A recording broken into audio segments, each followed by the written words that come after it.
Good and faithful servant,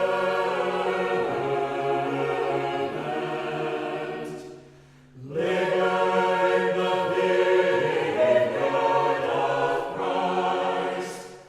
Thou didst bear the burden of the day, and increased the talent given. Merci beaucoup pour ces paroles d'introduction. Vous comprenez là, ça va? Oui.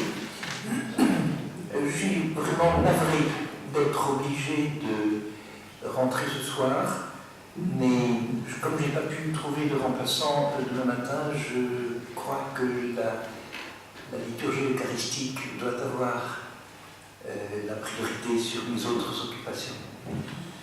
Et je vous prie de m'en excuser. Donc, on m'a demandé de vous parler, d'échanger avec vous des propos sur la place de la Vierge Marie dans l'Église orthodoxe. Je vous parlerai essentiellement, dans un petit moment, des célébrations liturgiques. Pour l'instant, en guise d'introduction, j'aimerais vous rappeler une ou deux petites choses. Il y a seulement, dans l'Église d'Orient, il y a seulement deux énoncés dogmatiques concernant Marie. C'est ce que nous donne le credo. Il s'est incarné du Saint-Esprit et de la Vierge Marie, donc l'Esprit Saint comme celui qui engendre le Fils dans la Vierge Marie. Et le deuxième énoncé dogmatique vient du troisième concile œcuménique en 431 qui décrète que Marie est la mère de Dieu, elle est la Théotokos. Elle a enfanté celui qui est Dieu et homme. Et c'était une vérité difficile à faire comprendre pour l'historien en particulier, qui ne pouvait pas comprendre que Marie soit la mère d'un élément divin dans son Fils. Mais on ne peut pas séparer le divin et l'humain dans la personne du Christ.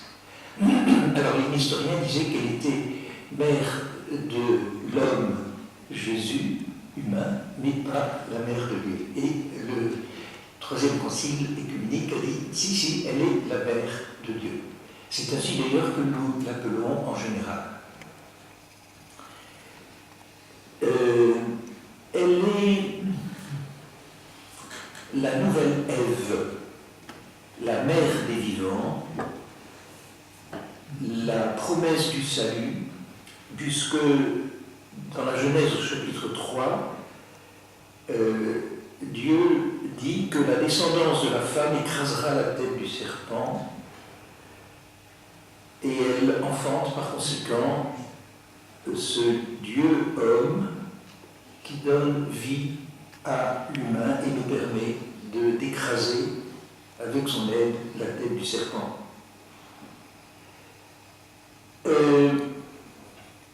Marie est l'archétype de la sainteté humaine. Elle est le modèle parfait de la sainteté dans son point le plus haut. L'Esprit Saint rend Marie capable de contenir celui que rien ne peut contenir. Rien ne peut contenir Dieu, et pourtant Dieu a accepté d'être contenu dans le sein de Marie. Donc il y a entre l'Esprit Saint et Marie une mystérieuse corrélation. En un sens, on pourrait dire que l'Esprit est la personne qui incarne la sainteté au sein de la Trinité, tout comme Marie incarne la sainteté dans l'élément humain, dans l'humanité. Vous voyez cette corrélation entre les deux. Elle est la première personne déifiée, c'est un mot qu'on emploie beaucoup en Orient, Elle est déifiée par la grâce du Saint-Esprit. Elle est à la tête de l'humanité sauvée.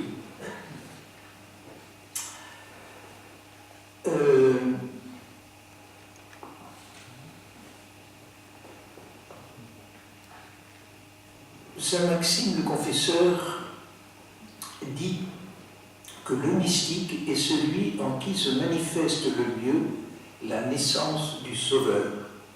Alors cette image me paraît intéressante parce qu'elle signifie que le croyant, celui qui croit vraiment, enfante en lui le Verbe de Dieu.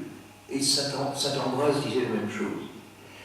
À tout homme est donc donnée la grâce d'enfanter le Christ dans son âme, de s'identifier, selon une analogie spirituelle, avec la Mère de Dieu. Le père Serge Boulgakov, un grand théologien russe du XXe siècle, disait « Marie, c'est la grande silencieuse. » La grande silencieuse. Elle n'a que quelques paroles dans les évangiles, mais des paroles très fortes. Et elle est très présente lors de graves événements que nous allons voir maintenant. Et on va commencer par deux événements qui ne sont pas dans les Écritures, et dans ce sens-là, peut-être que les protestants pourront nous reprocher de célébrer des événements qui ne sont pas scripturaires, mais ils se trouvent d'abord dans les apocryphes, et ils sont entrés dans la tradition de l'Église. Ils ont été tellement priés qu'ils deviennent vraiment présents dans notre prière à Marie. Ce premier événement qui n'est pas dans les Écritures, c'est la nativité de Marie, fille de Joachim et Anne. Alors vous connaissez peut-être l'histoire, une histoire évidemment dans les apocryphes, non, il n'y a pas de preuves scientifiques. Joachim et Anne étaient très tristes. Anne vivait l'opprobre, la honte d'une femme de ne pas avoir d'enfant. Alors ils se séparent un petit peu, chacun va de son côté, en pleurant, très triste. Et l'un et l'autre reçoivent la visite d'un ange qui leur dit ne craignez rien, vous allez enfanter vous allez donner vie à celle qui sera la mère des vivants.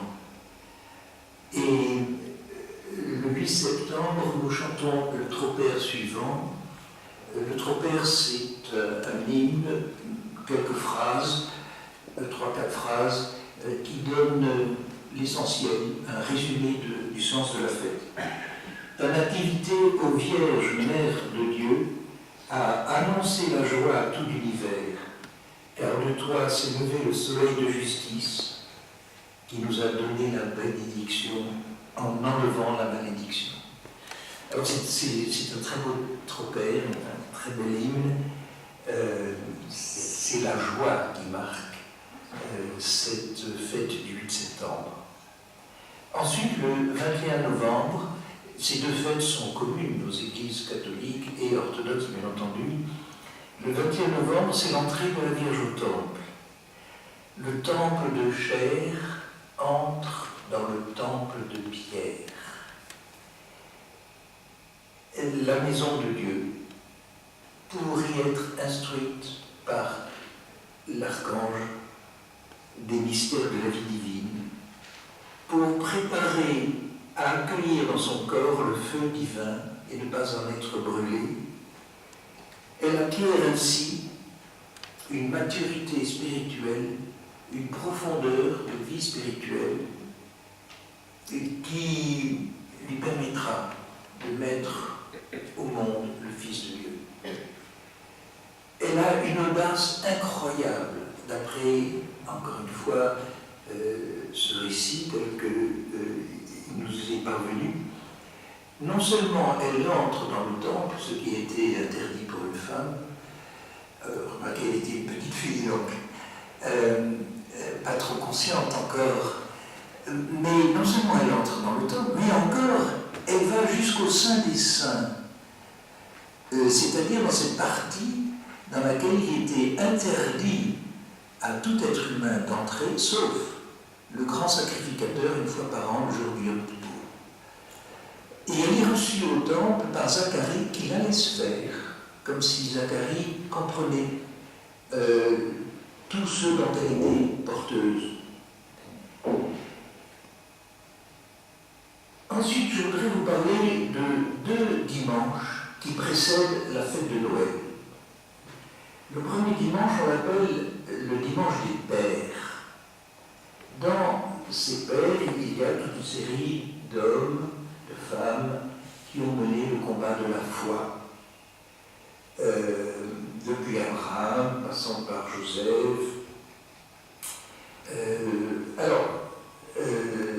par Moïse, par les prophètes, par les justes, tous ceux qui ont mené ce combat.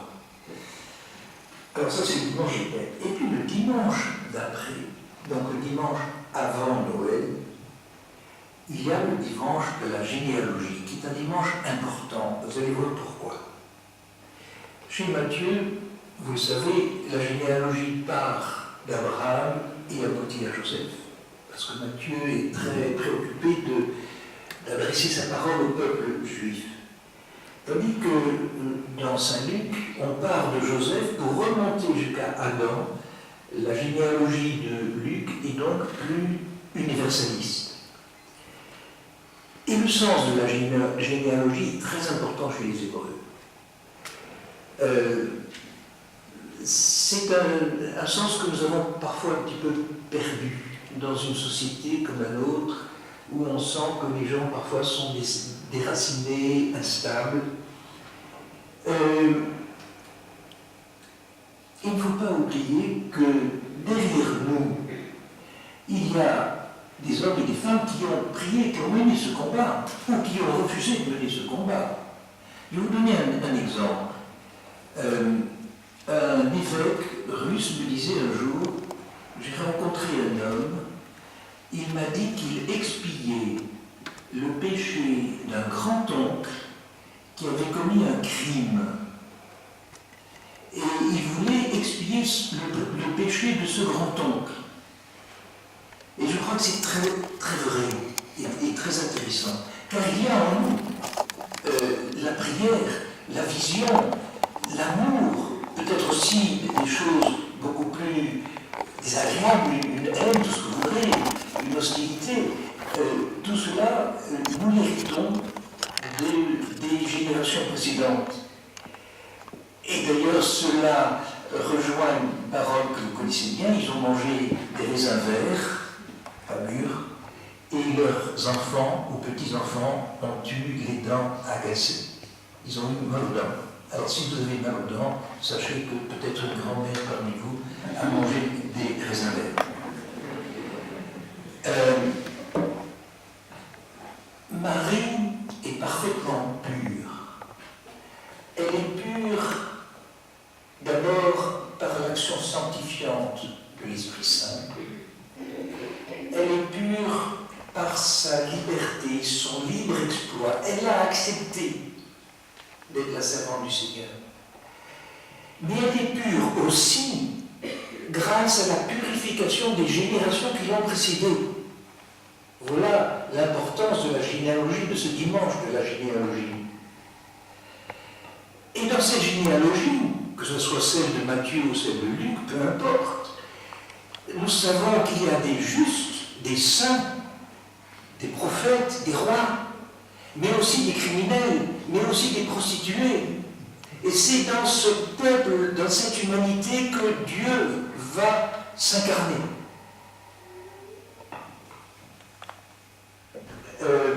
Alors, est donné à Joachim et Anne de mettre au monde celle qui est la pureté, toute pureté, une pureté aussi grande qu'elle peut être donnée à un être humain.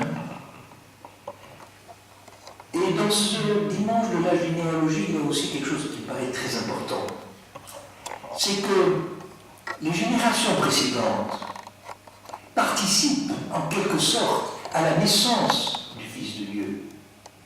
Autrement dit, la naissance du Fils de Dieu, la nativité, ce n'est pas uniquement l'affaire de Marie, mais c'est l'affaire de l'humanité et de toutes les générations qui ont précédé Marie.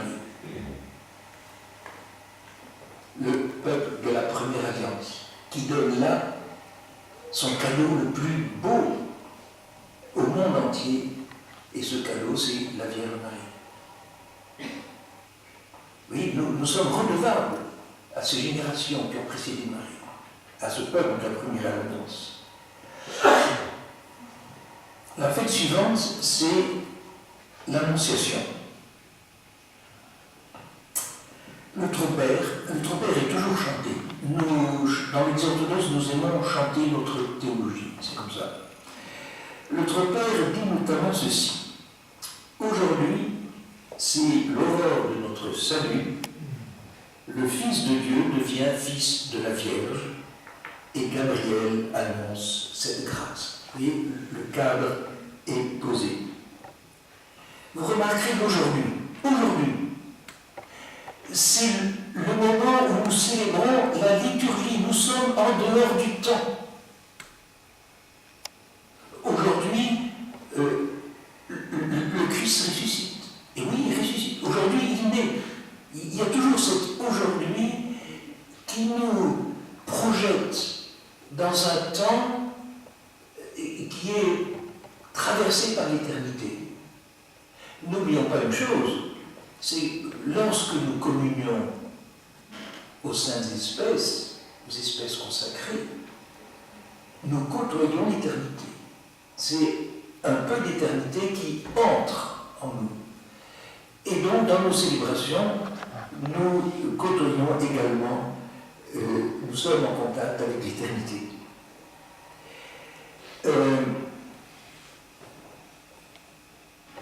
L'Annonciation, l'icône de l'Annonciation est en général peinte sur les portes royales qui ferment, qui se trouvent devant l'autel.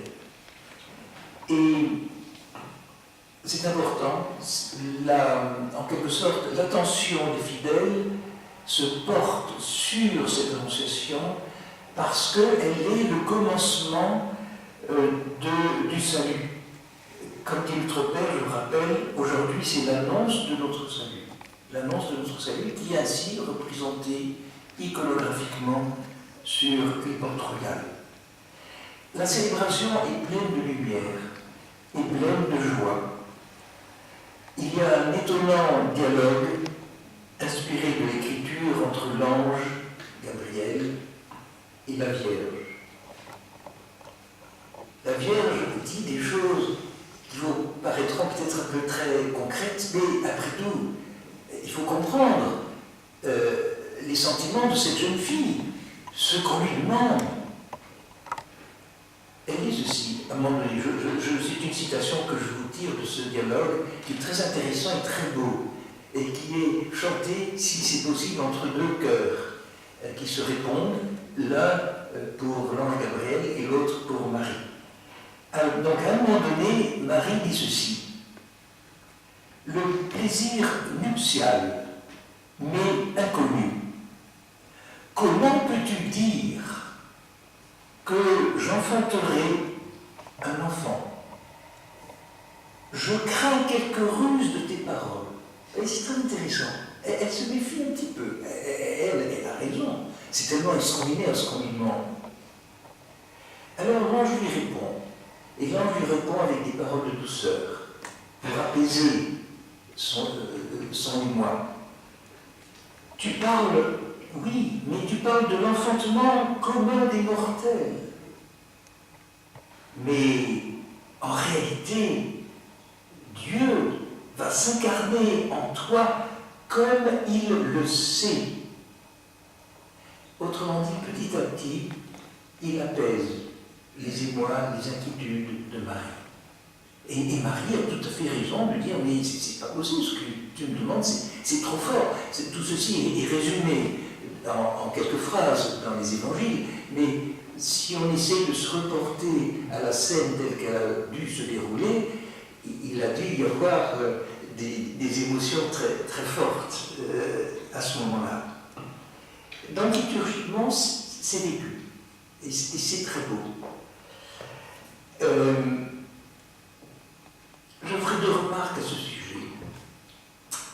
La fête de l'Annonciation est une manifestation assez éclatante de la Trinité, la Sainte Trinité. Jésus est là, il est le Fils du Très-Haut, et l'ange dit que l'Esprit Saint viendra sur toi. C'est une fête de la Sainte Trinité. Le Seigneur Dieu te donnera le trône de David, lui donnera le trône de David son père. Alors avec David, nous voyons que l'enfant a un père qui n'est pas en chair, il a un père, et avec David, c'est la généalogie qui nous est rappelée. Il sera le fils de David, et donc c'est toute cette généalogie dont je vous parlais tout à l'heure, qui est rappelée par l'ange à ce moment-là, au moment de l'Annonciation. Le Saint-Esprit viendra sur toi, c'est lui qui agit, c'est lui qui est l'agent de l'engendrement. En Marie, son amour de Dieu atteint une telle profondeur que la conception du Fils vient comme un approfondissement de sa vie spirituelle. Et c'est un des sens de l'Annonciation. On lui annonce cela, elle va en quelque sorte intégrer au plus profond d'elle-même cette annonce de l'ange. Mais il y a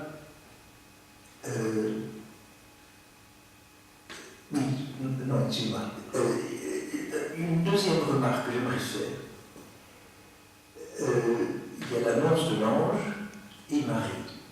Marie n'est pas passive. L'Annonciation, quand on pense à l'Annonciation, on pense à l'ange qui agit et qui donne des paroles. Mais il faut penser à Marie. Et Marie va recevoir ces paroles de manière active. Notamment, lorsque elle dit « Je suis la servante du Seigneur », et par ces mots, en quelque sorte, elle se donne entièrement à Dieu, corps et âme. Elle se donne. Oui, je ferai tout ce que tu me demanderas. Voilà ce que cela veut dire.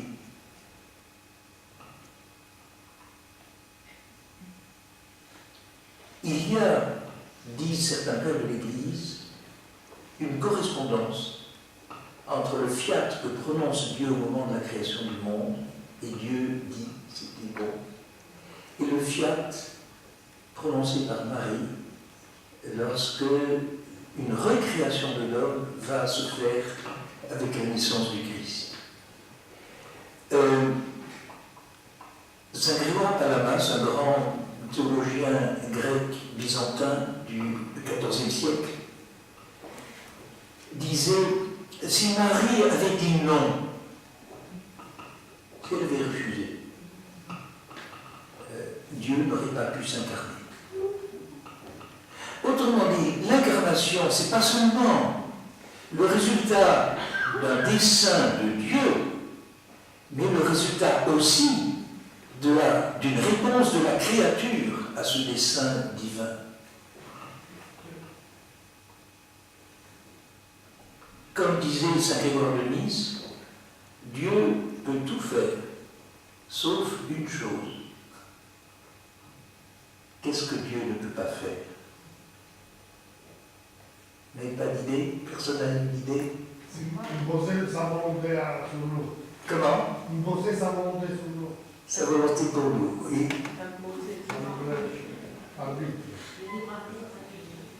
Le libre arbitre, oui, c'est la liberté au travail. Non, ce que Dieu ne peut pas faire, c'est contraindre l'homme, la créature, à l'aimer. Il peut tout faire. mon père, avec humour, disait Dieu, il n'a pas tout le pouvoir d'un agent de police. Pourquoi?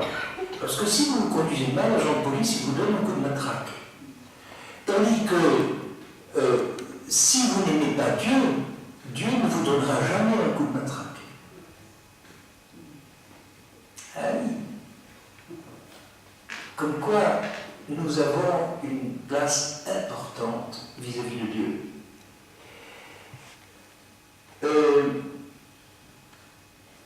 J'arrive à la fête suivante, le 25 décembre, la Nativité. Joseph et Marie, comme vous le savez, errent dans les rues de Bethléem, pas de place pour eux dans l'hôtellerie. Et ils sont accueillis par des animaux, un bœuf et un âne. Vous savez que Saint François d'Assise avait constitué une crèche, mais une crèche vivante. C'était un vrai bœuf, un vrai âne, un monsieur, une femme qui portait un bébé dans ses bras, et puis tous les villageois des alentours. Ça a été la première crèche. Vous savez que la crèche remonte à l'époque de Saint François d'Assise, donc au XIIIe siècle. C'était une très belle idée, bien entendu.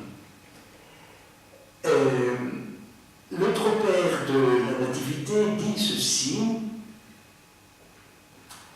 Ta Nativité, ô Christ notre Dieu, a fait resplendir dans le monde la lumière de la connaissance.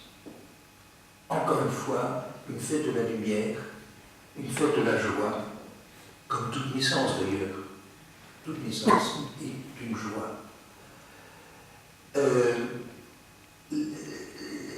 La Nativité a fait resplendir la lumière de la connaissance. Eh bien, la connaissance, c'est une chose importante, s'instruire des mystères de la vie divine. Nous devons apprendre les mystères de la vie divine tels que le Christ nous les donne. Comme disait Saint Jean, la vie éternelle, c'est qu'ils te connaissent, toi, le seul vrai Dieu.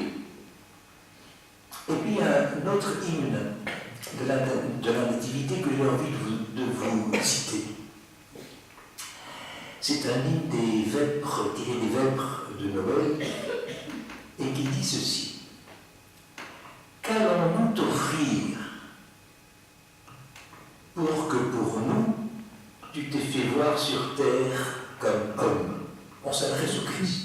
Qu'allons-nous t'offrir puisque pour nous, tu t'es fait voir sur terre comme homme? Chaque créature t'apporte son témoignage de gratitude. Les anges, leur chant. Les cieux, l'étoile. Les mages, leur don.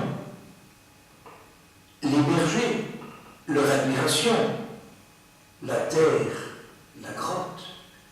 Le désert, la crèche. Et nous, les hommes, qu'allons-nous t'offrir? Nous t'offrons une Vierge pure. C'est un très bel hymne de Noël. Nous, les hommes, nous t'offrons une Vierge pure. Une mère vierge.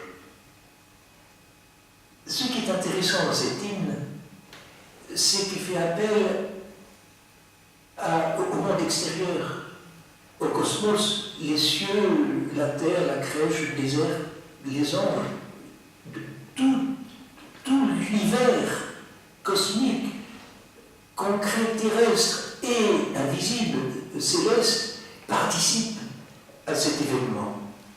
C'est ça, je crois, qui est très intéressant ici, participe à la louange, à la reconnaissance pour la naissance du Fils de Dieu. Mais il y a aussi une note tragique dans la Nativité. Elle est donnée non pas par les hymnes, non pas par la célébration, mais par l'icône. Alors je ne sais pas si certains parmi vous ont vu l'icône de la Nativité. Le Christ gît dans un trou noir qui symbolise le séjour des ténèbres, de la mort. Et il est comme enveloppé de bandes mortuaire, dans une crèche qui ressemble à un tombeau. Ça signifie une chose très simple, c'est que le Christ naît pour mourir. Et donc, il y a cette joie, cette lumière, bien sûr, et en même temps, il y a une petite touche de ténèbres et de mort. Mais d'une mort qui n'est pas, qui est triste, bien entendu, comme toute mort, et qui en même temps préfigure la victoire sur la mort. Nous appelons Noël la première Pâque, justement parce que cette icône nous rappelle cette résurrection. Le 2 février, la présentation du Christ au Temple, ou la Sainte Rencontre, comme on dit, la rencontre de l'Ancien et du Nouveau Testament. Le 2 février. Alors vous connaissez l'origine de la fête. Les Hébreux étaient soumis à un esclavage qui durait depuis des siècles en Égypte, et le Pharaon ne voulait pas les laisser partir. Moïse n'arrivait pas à fléchir le Pharaon. Alors, à un moment donné, il a fallu employer les grands moyens. Et c'était des moyens de l'horreur. L'ange va faire mourir tous les premiers-nés, non seulement humains des Égyptiens, les premiers-nés des Égyptiens, mais également les premiers-nés des animaux. C'est dans la Bible. Alors, c'est dans l'Exode. Ils sont exterminés. Les Hébreux peuvent partir et ils reçoivent l'ordre de consacrer leur premier-né à Dieu. Mais qu'est-ce que ça veut dire, consacrer le premier-né à Dieu? Cela signifie que Dieu a le pouvoir de vie et de mort sur ce premier-né. Mais Dieu n'a jamais utilisé ce pouvoir, sauf une fois. Et cette fois, c'était pour son fils, le premier-né de la Vierge Marie. Alors, évidemment, il est la victime qui va être immolée, pas sur le champ, bien entendu, ça mettra un peu plus de 30 ans, mais la Vierge Marie le présente au temple pour qu'il soit immolé. Autrement dit, nous avons dans cette fête de la Sainte Rencontre un cadre liturgique. C'est une liturgie. Qu'est-ce qu'il faut pour qu'il y ait une liturgie? Il faut une victime. Elle est là, même si elle sera immolée sur la croix, comme je disais, un peu plus de 30 ans plus tard. Il faut quelqu'un pour présenter la victime. C'est le prêtre. Et dans ce cas, le prêtre, c'est une femme. C'est Marie. Oui. Le premier acte sacerdotal a été accompli par une femme. Qu'est-ce qu'il faut pour une liturgie? Il faut des offrandes. C'est Joseph qui vient avec des pigeons ou des tourterelles. Qu'est-ce qu'il faut pour une liturgie? Bien, il faut rendre grâce. C'est Seigneur qui va rendre grâce. Maintenant, Seigneur, tu laisses aller en paix ton serviteur selon ta parole. C'est très étonnant cette fête de la Sainte Rencontre du 2 février.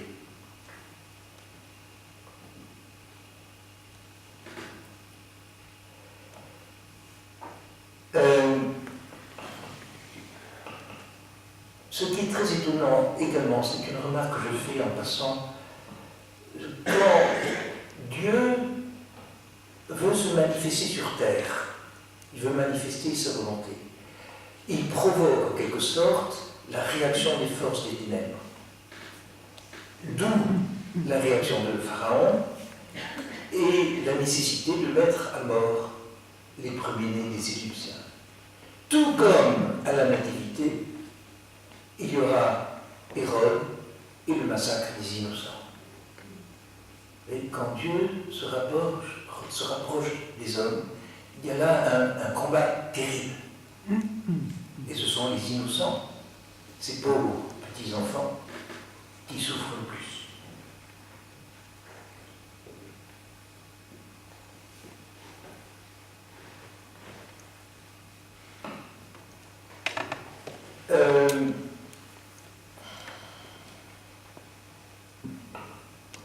Donc, Luc écrit, ses parents le portèrent au temple, ce qui est une manière de parler de Joseph. Je voudrais dire un mot sur Joseph, le père nourricier.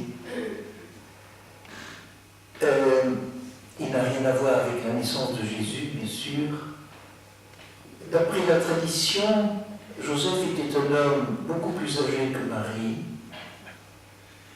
Il a subi des épreuves, lui aussi a dû surmonter des doutes. Rappelez-vous la visite de l'ange au début de Saint Matthieu. Il était prêt à répudier sa fiancée, Marie, mais l'ange l'apaise. Il garde Marie auprès de lui, il ne dit rien.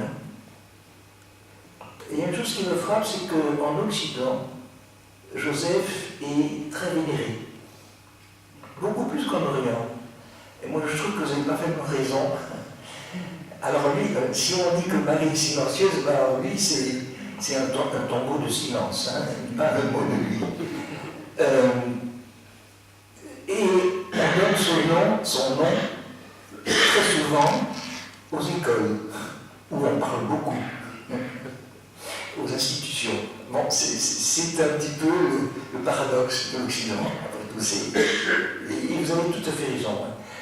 Des hôpitaux aussi portent le nom de Saint Joseph, et je crois que c'est une très bonne chose. De même qu'on parle des frères et sœurs de Jésus, ce qui est une manière de parler, pour désigner soit des enfants de Joseph ou d'un premier mariage, ce qui est très possible, soit en parlant des cousins et cousines, dans ces familles du Proche-Orient, vous savez, la famille est très large, très expansive.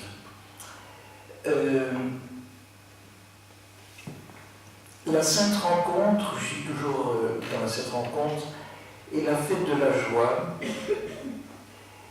de la reconnaissance pour le vieillard Siméon. Mais au milieu de cette joie, le vieillard Siméon va donner une note tragique. Un glaive te percera le cœur, dit-il à Marie. Un glaive te percera le cœur. C'est la vision de la mère des douleurs.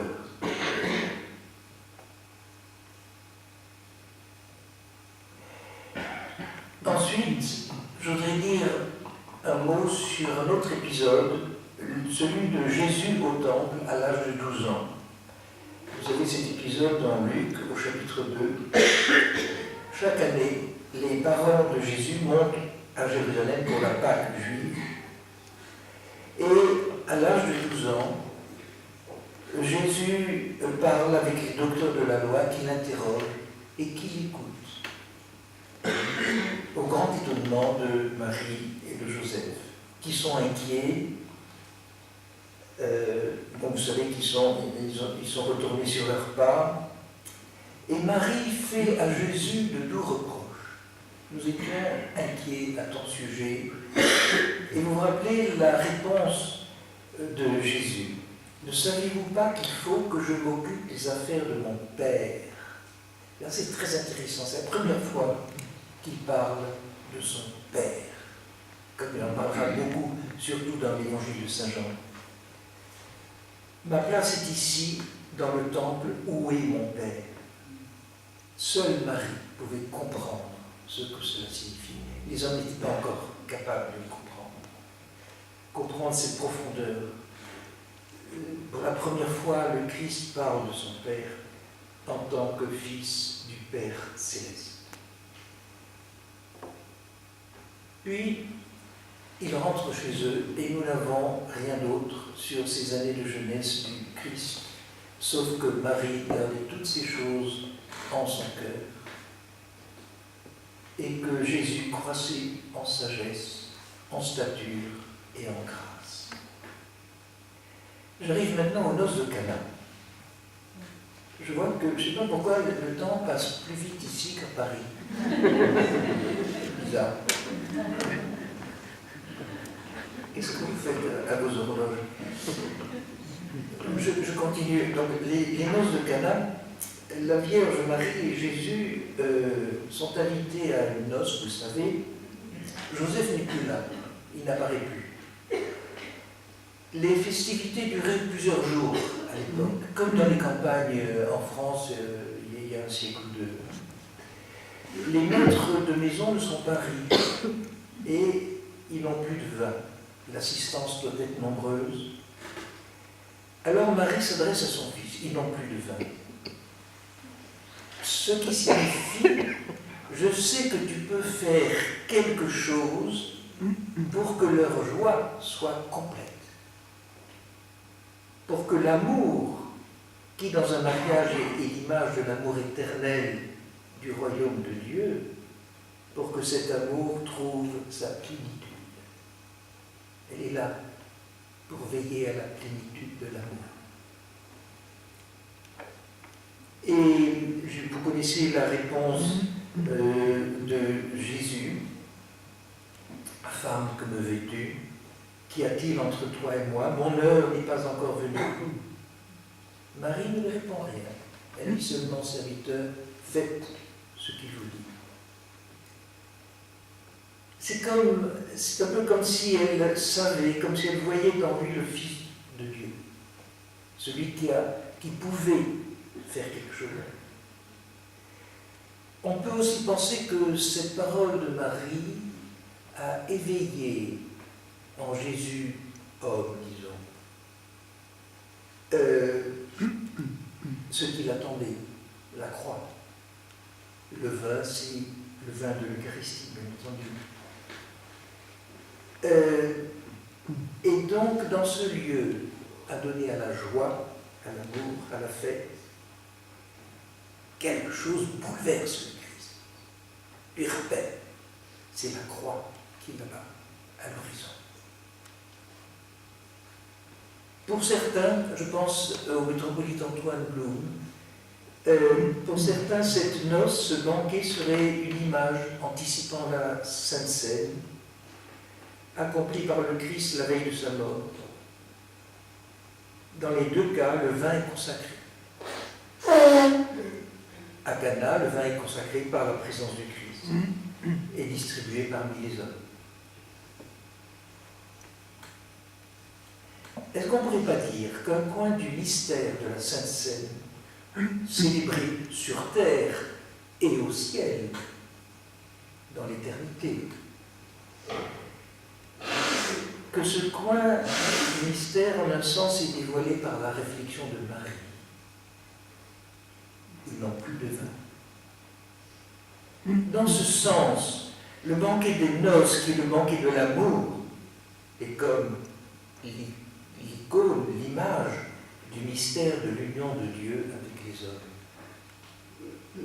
Ici, Marie a joué un rôle décisif parce que c'est elle dont la foi a rendu le miracle possible.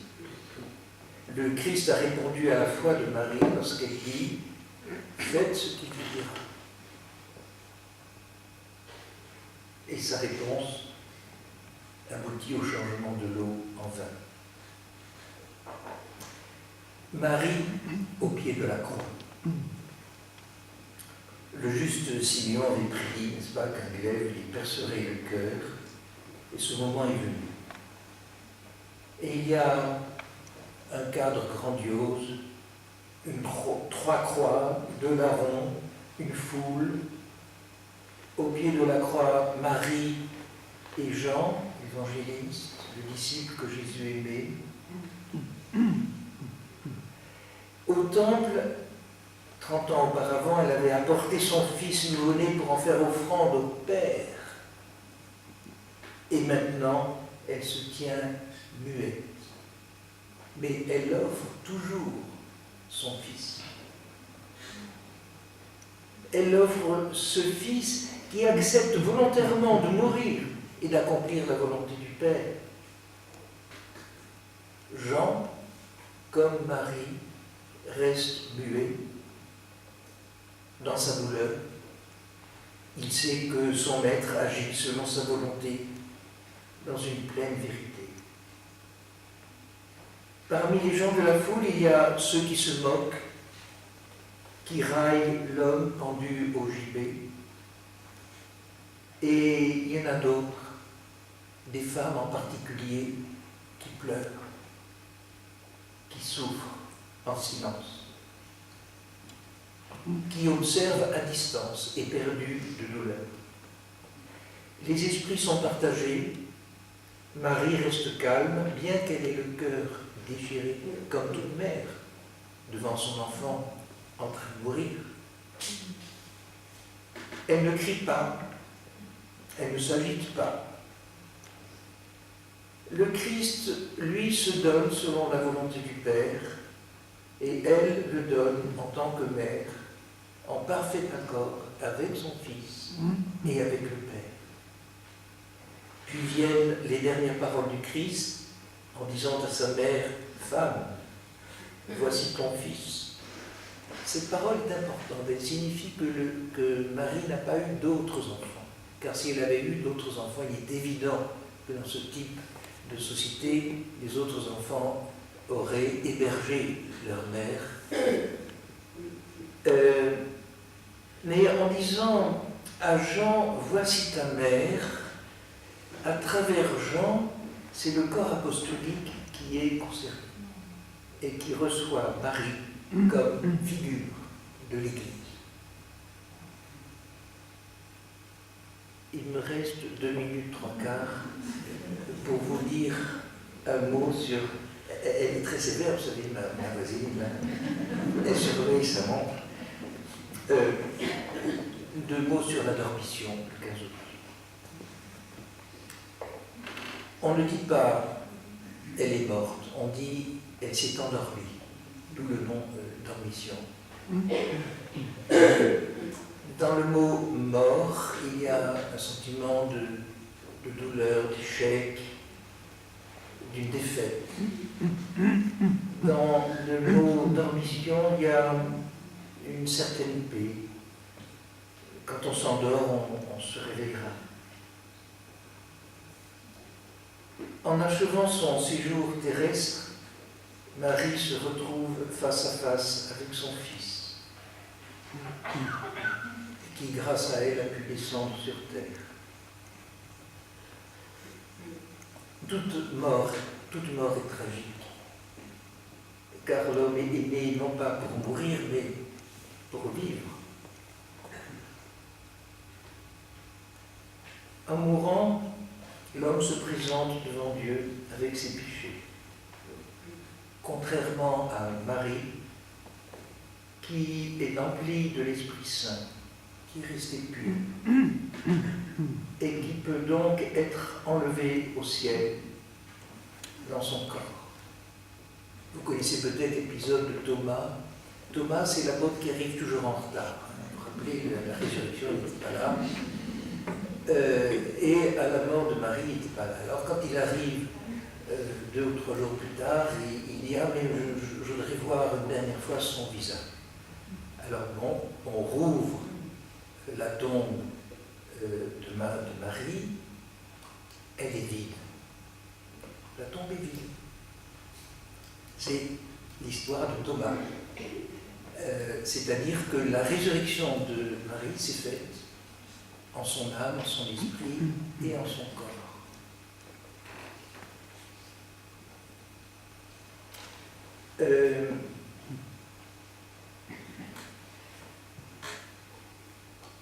Mais Marie meurt comme tout être créé.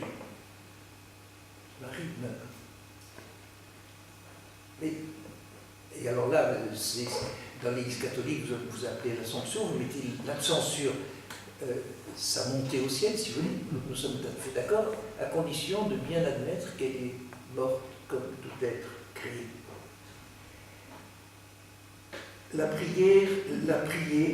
Prier Marie, c'est sentir un amour que l'on ne peut trouver nulle part ailleurs. Comme je disais tout à l'heure, plus on la connaît et plus elle nous aime. Et dans notre Père de la Dormition, il y a cette phrase antinomique. Dans ta maternité, tu as gardé ta virginité. Dans ta dormition, tu n'as pas abandonné le monde, toi, la mère de la vie. Alors ça, c'est typique du style byzantin, avec ses antinomies. Dans ta maternité, tu as gardé ta virginité. Vous voyez, maternité et virginité qui s'opposent et qui en elles ne s'opposent pas. Et dans ta dormition, c'est-à-dire tu meurs, tu t'en vas, et tu n'as pas abandonné le monde, tu es toujours là. Parce que tu es la mère de la vie. Marie, et c'est là-dessus que je terminerai, est l'ennemi du serpent, ça c'est la Genèse. Elle reçoit l'Annonciation, c'est le Nouveau Testament, elle donne la vie aux vivants, et elle est, comme dit l'Apocalypse, la femme habillée de soleil, qui figure l'Église, la cité céleste, la nouvelle Jérusalem. Merci. Merci à vous.